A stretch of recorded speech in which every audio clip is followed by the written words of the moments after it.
Boa noite. Tudo bem com vocês? Fiquei encarregada de trazer uma palavrinha nessa noite. Então, eu vou ler um texto. O texto que eu vou falar hoje está lá em Mateus 14. Quem puder, acesse o celular. Pega essa Bíblia. E abre aí em Mateus 14, a partir do verso 22. Diz assim: Logo em seguida, ordenou aos seus discípulos a entrarem no barco e passarem adiante dele para o outro lado, enquanto ele se despedia das multidões. Tendo-o despedido, subiu ao monte para orar à parte. Ao anoitecer, estava ali sozinho. Entre mentes, o barco já estava muito estágios da terra, açoitado pelas ondas e pelo vento, que era ao contrário, e forte. A quarta vigília da noite foi ter Jesus com eles, andando sobre o mar. Os discípulos, porém, ao vê-lo andando sobre o mar, se assustaram e disseram: é um fantasma, e gritaram de medo. Jesus, porém, imediatamente lhe falou dizendo a eles: tende bom ânimo, sou eu, não temas. Respondendo Pedro: Senhor, se é tu, me manda ir ter contigo sobre as águas? E disse ele: vem, Pedro. Descendo do barco e andando sobre as águas, foi ao encontro de Jesus. Mas sentindo o vento, ele teve medo e começou a submergir. Clamou dizendo: Senhor, salva-me! Imediatamente, Jesus estendeu a mão e o segurou. Ele disse: Homem de pouca fé, por que duvidaste? E logo subiram para o barco e o vento cessou. Então, os que estavam no barco adoravam, dizendo: verdadeiramente, tu és o Filho de Deus. Amém? Vamos orar. Senhor, meu Deus e meu Pai, obrigado, Senhor, por esse dia. Obrigado, Senhor, pela Tua palavra. Obrigado, Senhor, pela Sua graça que nos alcançou. Que o Senhor esteja, Pai, abrindo a nossa mente, o nosso coração, o nosso entendimento para receber a Sua palavra, para que ela seja viva dentro de nós, em nome de Jesus. Amém. Essa passagem ela é bem conhecida, né? Jesus andou sobre as águas, o cara. E não tem muito segredo. Eu vou ficar aqui com vocês a partir do verso 26, que diz assim: os discípulos, porém, vendo ele andar sobre o mar, se assustaram e começaram a gritar, porque tinham medo e achavam que era um fantasma. Isso é normal. Ninguém nunca tinha andado sobre as águas. E depois de Jesus também, não fiquei sabendo de mais alguém que andou. Então é uma coisa nova, é uma situação nova, totalmente diferente, desconhecida, e é comum o novo gerar medo. Então torna-se compreensível entender por que eles tinham medo, e porque eles estavam gritando. No verso 27, diz assim: Jesus, porém, imediatamente lhes disse: tende bom ânimo, sou eu, não temas. No 28, respondeu Pedro: Senhor, se é tu, me manda ter ir contigo sobre as águas. Aqui, nós percebemos que apesar do medo que estava envolvendo os discípulos naquele momento, Pedro tinha uma crença diferente da dos outros discípulos a respeito de Jesus. Ele tinha uma crença muito além do que aquilo que os discípulos tinham, de que Jesus era um mestre que curava e ensinava a respeito da lei. Pedro, naquele momento, não desconfiou que podia não ser Jesus. Ele cria de uma forma a ponto de acreditar que Jesus podia sim andar sobre as águas, e além dele andar sobre as águas, ele podia, através da sua ordem, fazer com que o Pedro, um homem comum, andasse sobre as águas. E isso me faz entender que ali é o início da revelação de Pedro, que Pedro mostra que ele realmente sabe que Jesus, ele é o Cristo. Que ele não é só Jesus, mas que ele é o Cristo, o Messias, o enviado. E que logo à frente, no capítulo 16 de Marcos, ele vai dizer: tu és o Cristo, o Filho do Deus vivo. Então, a convicção de Pedro, a crença de Pedro era muito maior do que a dos outros discípulos. Era muito mais profunda a respeito de quem realmente era Jesus. Então, ele não desafia Jesus. Se for você mesmo, será que ele tem poder? Não, ele crê no poder de Jesus. Que Jesus tinha poder suficiente para fazer ele, um homem comum, andar sobre as águas. No 29, Jesus disse assim: vem, Pedro, desce do barco. E andando sobre as águas, Pedro foi ao encontro de Jesus. A coragem que Pedro teve de prosseguir até o alvo, que naquele momento era Cristo, permitiu com que Pedro vivesse uma experiência que nenhum outro discípulo viveu: andar sobre as águas. Então até aí Pedro não questionou, mas ele conseguiu prosseguir, mesmo com todo mundo gritando de medo. Criem uma cena. Todos estavam no barco. E todos ali acreditavam ser um fantasma, porque aquilo era novo. Estavam gritando com medo. É como num filme de terror. Todo mundo já assistiu um filme de terror. Se você não assiste, é porque você assistiu um e ficou traumatizado. O que acontece no filme de terror? É tradicional. Uma casa mal assombrada, um grupo de amigos, e um desses amigos que não bate muito bem da cabeça quer entrar na onde? No porão. Nesse momento do filme, nós estamos lá de frente para a nossa TV e pensamos assim: ó, lá vai o doido. Vai fazer o que aí? Pra que você quer entrar? Não, sai daí. Gente, não deixa esse menino entrar aí, não.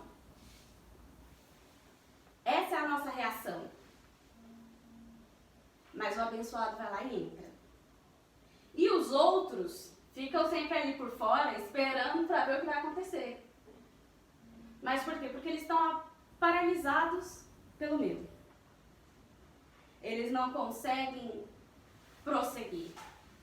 Eles ficam estacionados pelo medo. Só esperando uma notícia. Vamos ver se sai vivo de lá, né? E aí, a situação que os discípulos estavam vivendo nesse momento era muito parecida com esse filme de terror. Era no meio do mar. Não tinha luz, é que nem filme de terror mesmo, entendeu? Um minuto do filme de dia e 28 horas da noite. É assim. E aí, eles estavam no meio do mar, tudo escuro, não tinha uma luz. O vento estava forte. A maioria ali era pescador, ou seja, tinha conhecimento do mar. E sabia que se começasse uma tempestade, eles estavam perdidos. Eles não tinham mais controle do barco, porque já fala que o barco já estava muito longe da terra. E aí, do nada, aparece um ser andando sobre as águas.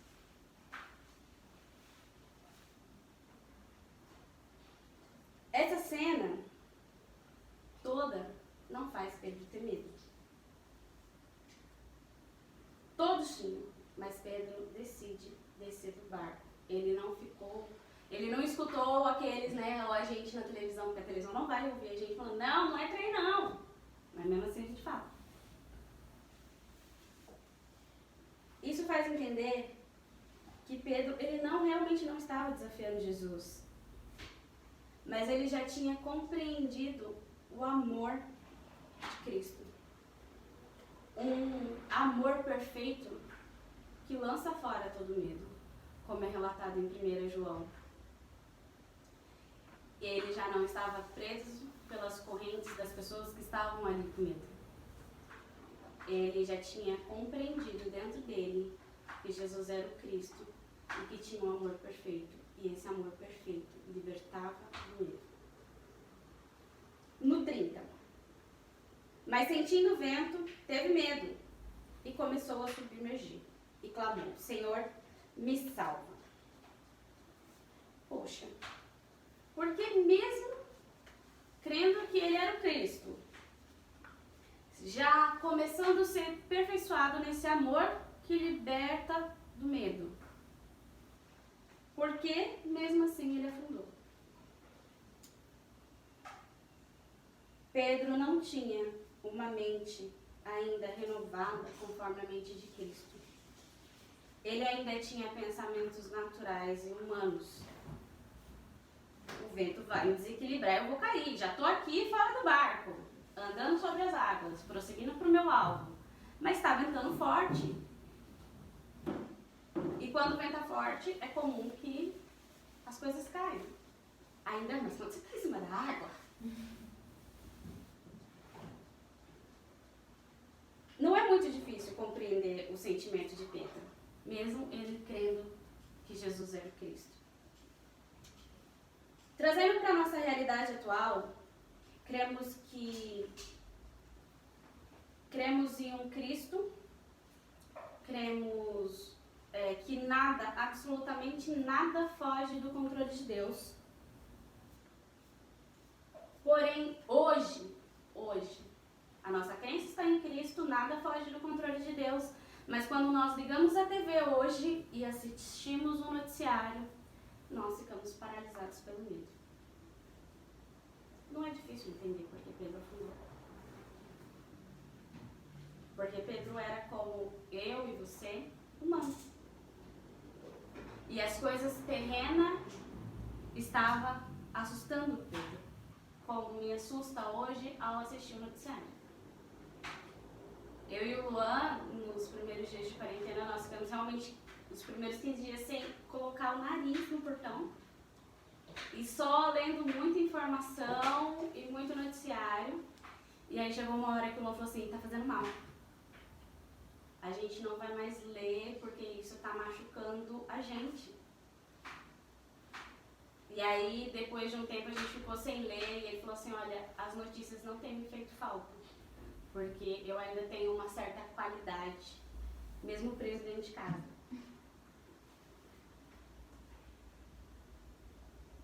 Porém, no momento que ele estava afundando pelo medo natural humano, ele exclamou, salve-me. Ele, naquele momento, cria que Jesus era o Salvador. Que Jesus podia o salvar. E que Jesus tinha o poder de salvar. No 31. Imediatamente estendeu Jesus a mão e o segurou e disse, homem de pouca fé, por que duvidastes? Muitas pessoas falam, né? Pedro era um homem de pouca fé. Eu acho Pedro fantástico, porque ele já teve o entendimento que muitos outros já não tiveram até aqui, mesmo convivendo com Cristo. E quando Jesus disse para Pedro, por que tu duvidastes? Eu entendo exatamente assim. Você crê que eu sou o Cristo, o enviado, crê que eu sou a sua salvação, mas a sua fé não permite você vencer o medo do vento, o medo de coisas naturais. Nós temos que entender uma coisa. Crer é uma coisa e fé é outra. Crer é acreditar, estar convencido de algo. Fé, o firme fundamento daquilo que não se vê, mas se espera. Pedro, ele tinha convicção de que Jesus era o Cristo. Mas a sua fé ainda não era grande para acreditar que Jesus podia não salvar, mas somente parar o vento. É como nós. Nós cremos num Cristo, em uma vida eterna,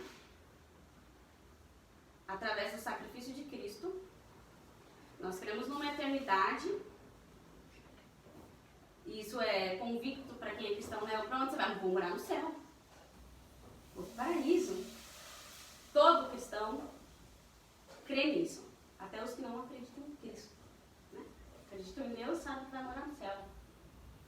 Então consegue crer numa eternidade. Mas a nossa fé é estremecida quando a gente tem problema no dia a dia. A nossa fé nesse Cristo fica estremecida quando a gente enfrenta alguma dificuldade. A nossa fé é questionada, tipo, cadê Jesus? Quando algo foge do nosso controle. A nossa fé não permite com que a gente chegue no alvo. A falta do exercício da fé faz com que a gente afunde. Não é só com o medo que paralisa, mas a falta de fé nos afunda.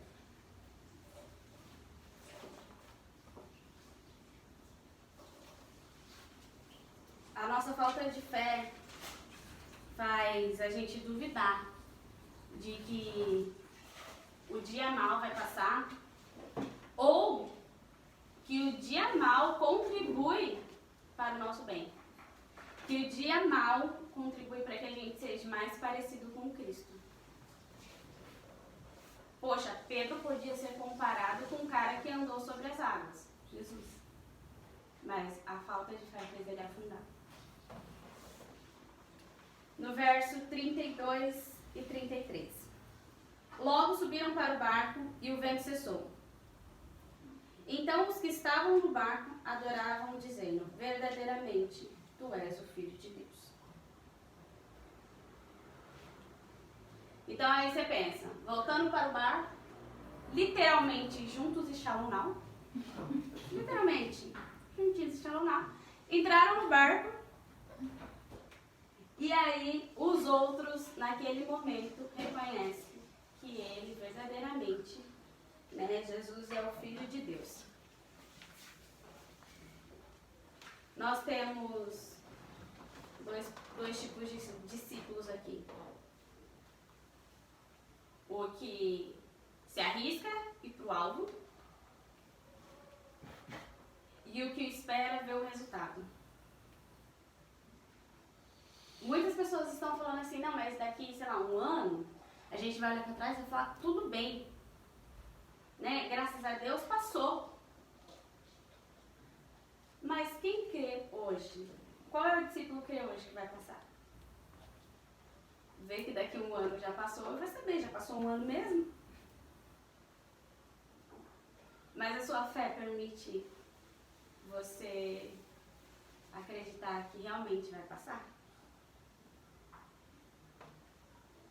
Que nós venhamos exercitar a nossa fé para que a gente não saiba apenas em quem nós temos crido, mas que nós venhamos saber em quem a gente tem realmente depositado a nossa fé. Todos os dias. No dia bom, no dia mau, e principalmente nos dias maus, a quais nós somos posto a fogo, ou a gente posto em cima das águas, e não pode afundar.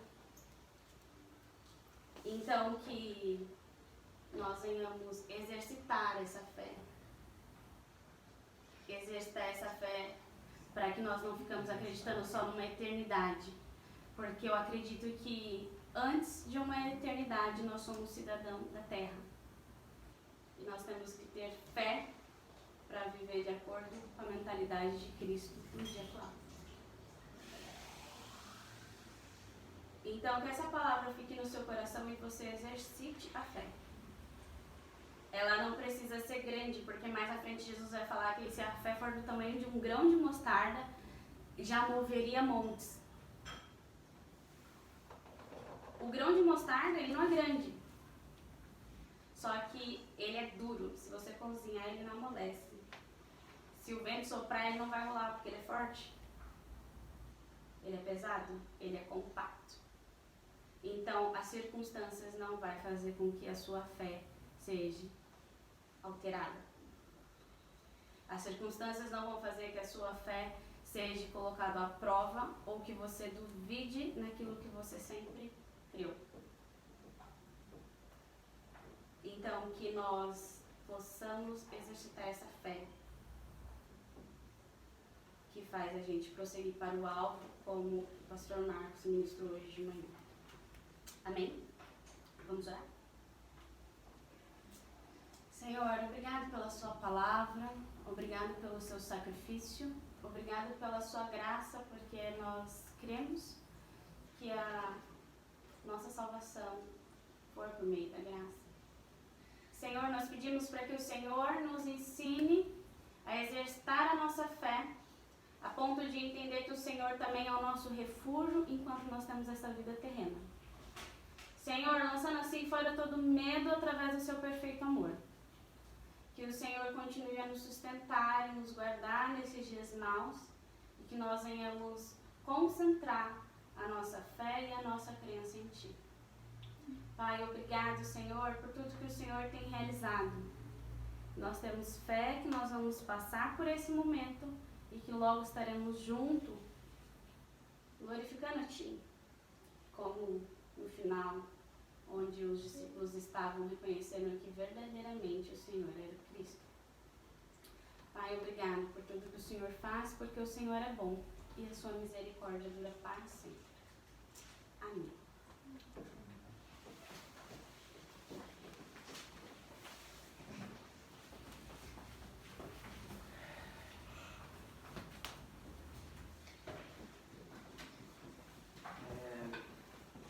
Uma palavra dessa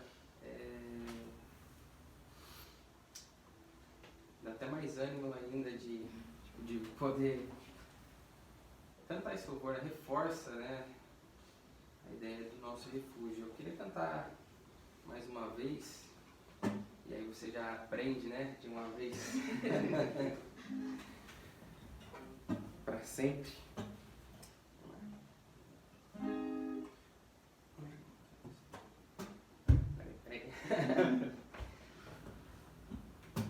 Quero estar onde o medo não me tem.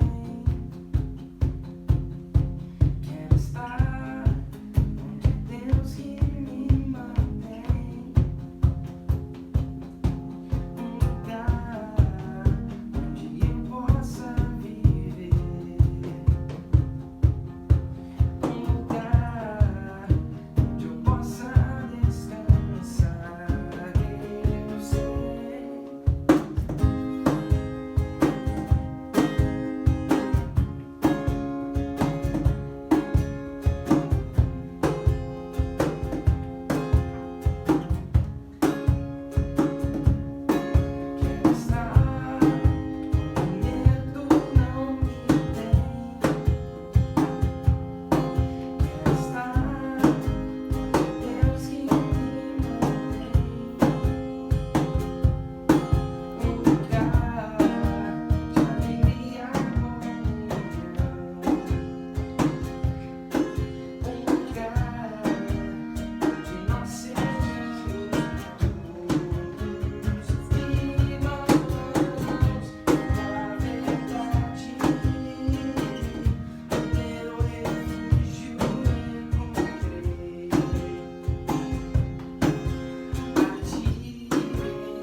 aí.